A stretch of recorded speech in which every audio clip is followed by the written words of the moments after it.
இல்லை அப்படியே இருந்துட்டு நான் போவேன்னாக்கா நான் எதுவும் பண்ண முடியாது. நான் பாவியாக தான் இருப்பேன், பரிசுத்த ஸ்தலத்துக்கும் வருவேன், நான் நீதிமானாக தான் இருப்பேன், நான் ஊழிய இதெல்லாம் வரமாட்டேன்.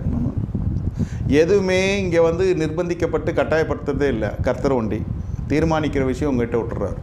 ஆனால் மனம் மாறுகிறது இல்லை. நம்முடைய பக்தியை குறித்து நாமே சட்டையை கழட்டி போட்டு பார்க்கறது போல் நம்முடைய பக்தியை உட்கார்ந்து ஆராய்ஞ்சு பார்க்க வேண்டும். நான் ஜெபிக்கிறேன், நான் தேசத்துக்கு ஜெபிக்கிறேன், நான் இதுக்கு ஜெபிக்கிறேன், அதுக்கு ஜெபிக்கிறேன். நீங்களே பார்த்துக்குங்க. முதல்ல உங்களுடைய சுய பரிசோதனை தேவை. வாழ்க்கையில் இது இருக்கிறா, ஜெயிப்போமா, நிற்போமா, நிர்மூலமாவோமா பார்க்கணும். அதெல்லாம் விளையாட்டு இல்லை. மனம் மாற மனசு நல்ல